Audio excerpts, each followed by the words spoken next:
Quando eu comecei no digital, comecei em 2018, e na época eu era estagiária de direito, assim. Tava no último período ali da faculdade de direito e, imagina, eu com 23 anos, caiu a minha ficha de que eu tava me formando.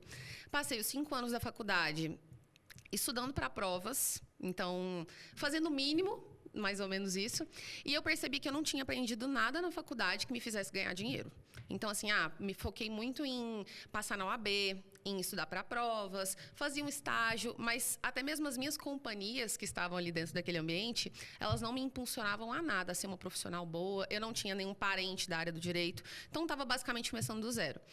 E aí, naquele momento, eu percebi, tá, qual é a única alternativa que eu tenho para sair da faculdade e as pessoas, pelo menos, considerarem me contratar como advogada, porque na época eu era uma menina, tinha cara de menina. E aí eu falei, bom, a única forma que eu tenho de fazer isso de graça, porque eu não tinha dinheiro, era a internet, era o digital. E aí eu comecei a produzir conteúdo nessa época, então assim... Mas até então, porque assim, como é que você percebeu que o digital era uma possibilidade? Eu percebi por conta... Eu tive uma influência muito forte de uma outra pessoa que trabalhava no escritório que eu trabalhava. Quando eu fui fazer esse estágio nesse escritório, foi muito interessante, porque assim, entrei nesse escritório, eu ganhava, sei lá, R$ 800 por mês. E logo na primeira semana eu observei uma advogada que era de outro departamento, nem era do mesmo departamento que eu trabalhava, que ela começou a produzir conteúdo ali nesse momento. E eu nunca tinha visto isso. Eu nunca tinha visto alguém, principalmente do direito, produzindo conteúdo. Era uma novidade muito grande. E quando eu vi ela fazendo, eu falei, caramba, inteligente, tem alguma coisa que ela está fazendo aqui que as outras pessoas não fazem. E aí eu botei na minha cabeça que eu queria trabalhar do lado dela. Então, eu comecei a trabalhar naquele escritório já pensando assim, eu preciso mudar de departamento, porque eu quero trabalhar do lado dela, porque eu quero ver como ela faz isso e eu quero aprender a fazer. Passaram mais ou menos uns 3 meses que eu estava nesse escritório, uns 3, 4 meses. A advogada que trabalhava ao lado da Camila, né, que é uma grande amiga minha hoje, se demitiu. E na época eu era estagiária. E aí o escritório divulgou uma nova vaga para advogado. Na época eu cheguei no meu chefe e falei, doutor, me bota nessa vaga aí. E aí ele... Porque eu queria ficar perto dela, já tinha meio que colocado na minha cabeça que ela estava fazendo alguma coisa legal ali e eu queria saber o que era. E ele, não, Duda, é uma vaga para advogado e tal. Eu, me bota, doutor, pode me colocar, eu vou aprender e eu vou fazer. E ele me colocou, ele me deu essa oportunidade. E aí eu comecei a trabalhar junto com ela, com a Camila. E aí eu cheguei nela um dia, eu lembro que a gente saiu para tomar um café e eu virei para ela e falei assim, olha, o que você acha de a gente criar um quadro no seu Instagram, Vida de Estagiária, onde eu faço posts no seu Instagram contando como é ser sua estagiária. E aí ela topou. Então eu comecei a produzir conteúdo assim. Essa ideia é legal. Foi uma coisa muito natural, assim, muito orgânica. A gente era amiga, eu trabalhava com ela, via o conteúdo dela fazendo ali. E eu falei, vamos fazer um teste? Mas você já consumia conteúdos digitais? Você já era... Não era nada produtora de conteúdo Não produtora, mas tipo assim, você consumia muito Instagram, você consumia muito YouTube. O que você consumia de conteúdo naquela época? Mais Instagram, sim. Mas eu não consumia tanto num viés profissional. O meu Instagram era 100% pessoal. E foi observando ela que eu tive esse primeiro, assim, putz, ela tá fazendo alguma coisa aqui diferente. Falei, vamos testar. E aí, quando eu comecei a fazer esses posts, deu certo. E é legal só pegar o seu objetivo para fazer isso com ela. Era você querendo fazer o seu Instagram também já? Você já tinha isso na sua cabeça ou você queria ainda não? Quero... Nesse primeiro momento, eu nem tinha uma coisa muito definida, um objetivo. Foi assim, deixa eu testar. Como eu não tinha audiência nenhuma no meu Instagram, né, era totalmente pessoal, falei, vamos fazer um post no seu Instagram? Porque ela mostrava muita rotina, então de vez em quando ela mostrava a gente tomando café juntas e tal, e aí eu falei, vamos fazer. E foi muito legal, porque na época ela era uma advogada iniciante, e ela tinha esse público que ainda estava nessa transição, formando na faculdade e tudo. E aí eu comecei a produzir o conteúdo no meu Instagram também, falando para outros estagiários. Eu estava, na época, estudando para a prova da OAB. E aí você perguntou dessa coisa do CEO. Tem uma história muito legal, assim, lá no meu escritório, no escritório que eu trabalhava, porque o meu chefe era uma pessoa incrível, é uma pessoa incrível, e ele tinha uma mania muito específica, que era assim, quando dava às 18 horas... A maioria das pessoas ia embora, eu nunca ia embora, eu sempre ficava com ele até a hora de acabar. Então, eu sempre tive essa cultura de fico com ele aqui até a hora que precisar. Só que dava às 18 horas, a secretária ia embora, ele tirava o sapato e ele colocava os pés na mesa, que assim, e ficava trabalhando com os pés na mesa. E eu trabalhando na mesma sala que ele. E eu ficava pensando assim, gente, que incrível. Ele tem a liberdade de simplesmente tirar o sapato e pôr o pé na mesa. Eu tô aqui de escarpão o dia inteiro com o pé doendo. E eu não posso fazer isso, porque eu sou estagiária, eu sou contratada. E aí eu coloquei na minha cabeça naquela época, eu falei, gente, o dia que eu puder colocar o pé na mesa é o dia que eu, tipo, venci na vida, sabe? E realmente isso virou um símbolo pra mim, assim, pôr o pé na mesa, tirar o sapato e pôr o pé na mesa. E aí eu comecei a dividir isso com a minha audiência. Gente, o dia que eu puder pôr o pé na mesa, isso pra mim vai simbolizar muito sucesso. Mas tua audiência fala, cara, foi 100% orgânico. Você tá gravando conteúdo pro Instagram sem estratégia. 100% orgânico, assim, Ok. foi muito... Vou fazendo aqui pra ver no que vai dar. E aí, inclusive, o primeiro produto que eu vendi na internet era uma planilha, que era uma planilha de estudos para a prova da OAB. Eu estudava e postava que eu estava estudando e as pessoas começaram, Duda, como que você organiza seus estudos? Como que você faz? Aí eu parei um final de semana, montei as planilhas de estudos e comecei a vender por R$20. E na época, eu não fazia ideia do que era uma plataforma de vendas. Então, eu vendia assim. A pessoa me mandava um e-mail. Oi, Duda, tudo bem? Quero a planilha de direito civil. Aí eu respondia com os meus dados bancários. Aí a pessoa me mandava o comprovante e depois eu mandava a planilha para ela, tudo manual. Isso é 2018. 2018, exatamente. E aí eu comecei a vender dessa forma. E assim, na época eu ganhava R$800 no estágio. E aí, de repente, eu comecei a ganhar R$500 vendendo planilha, R$600 vendendo planilha. E eu já fiquei assim, tô dobrando meu salário Sou aqui vendedora vendendo de planilha. porra. Ah, já tava achando o máximo. E aí eu comecei a entender que o digital poderia ir muito além do que eu imaginava no início. Porque, a princípio, a minha intenção era, vou usar o meu Instagram para prospectar clientes. Só que eu comecei vendendo essas planilhas e eu falei, peraí, essas planilhas aqui, elas não dependem do meu tempo, elas já estão feitas. Por mais que eu precisasse ali, meio manual, vender e entregar por e-mail, elas já estavam prontas. Então, naquele momento ali, caiu muito a minha ficha disso.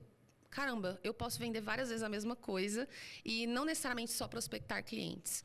Mas nesse momento aí, deixa eu entender. Era conteúdo 100% orgânico e a coisa ia acontecendo. Nessa fase, você já começou a estudar um pouco mais sobre Instagram ou ainda não? Aí eu já comecei a estudar um pouco mais. Aí eu já comecei... É engraçado, porque a primeira vez que eu fui num evento que era sobre marketing mesmo, sobre digital, eu não fazia ideia de como funcionava direito esse mundo, né? E aí apareceu um anúncio para mim no Instagram de um evento que ia acontecer lá em Goiânia. Era tipo um workshop focado em Instagram. Apareceu a primeira vez, eu passei. Apareceu a segunda vez, eu... Nossa, de novo apareceu aqui.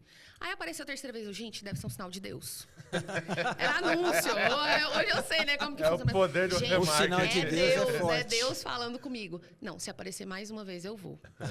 Aí apareceu de novo lá. Ei, você tá chegando. É Deus. Aí eu comprei e fui. Aí depois que eu fui entender, eu não sabia o que era remarketing, como funcionava anúncio. Pra mim era assim, não, Deus tá querendo me mandar um sinal. E aí eu comprei, fui e comecei a estudar. Então, a princípio, eu apliquei muito esse meu conhecimento, esses meus estudos de marketing no direito. Eu palestrava muito na OAB, por exemplo, eu falava muito com outros advogados. Comecei a prospectar clientes para a minha carteira de clientes. E aí chegou num momento ali em 2020, mais ou menos 1 ano e meio depois que eu comecei, que veio a pandemia. E aí, quando veio a pandemia, eu já estava dentro do ramo do direito bem posicionada, porque o ramo do direito, até então, era muito engessado na produção de conteúdo. Muito formal. Por conta da OAB também, né? A OAB tinha várias restrições e os advogados não conseguiam pegar aquilo que está na lei, por exemplo, e levar para o conteúdo de uma forma mais leve. Né? Mais leve e que as pessoas normais entendem, que os clientes conseguem compreender. Como eu era muito jovem e não tinha nada a perder também, eu conseguia trazer uma linguagem um pouco mais acessível. E aí, quando veio a pandemia, que todo mundo precisou ficar em casa, eu continuei produzindo meu conteúdo normal. Quantos seguidores você tinha na época? Nessa época, eu devia ter uns 15 mil seguidores. Pô, E aí, é um público bom, mas sempre com foco de trazer cliente, porque você ainda queria ser advogada, queria seguir na profissão. Já tinha OAB e tudo? Já tinha OAB. Ah, entendi. Me formei em 2018, peguei OAB durante o ano de 2019 ali até metade de 2020, focada no direito. Tá. E quando veio a pandemia, eu continuei produzindo meu conteúdo e surgiu essa demanda dos advogados, mandando assim, Duda, eu tô desesperada, porque veio a pandemia, eu não posso ir para o escritório, eu não sei como prospectar clientes no digital, como eu faço o que você está fazendo? E aí surgiu essa demanda. das pessoas perguntando como eu faço para produzir conteúdo. O que eu posso falar, o que eu não posso falar, porque tem o conselho de ética da OAB e tudo mais. E aí, nesse momento, ali mais ou menos em maio, junho de 2020, eu criei um produto que era um produto chamado InstaRex. Era um produto... Nossa, gente, cometi vários erros nesse produto, assim. Era um produto que eu entregava no Instagram. Então, eu criei um Instagram fechado e eu subia as aulas como vídeos ali dentro desse Instagram. Eu cobrei R$107 na época. E eu vendi 700 vagas. Orgânico, do nada. Assim, eu não estava esperando por isso. Então, eu estava ali, imagina, 2020, ganhava uns 3 mil, 3.500, 4 mil reais como advogada por mês. E, de repente, tinha 70 mil reais na minha conta. Quando esses 70 mil reais entraram na minha conta, foi meio que uma coisa assim, eu falei... Eu não tinha muita consciência, então eu pensava assim, esse dinheiro nunca mais vai voltar na minha vida.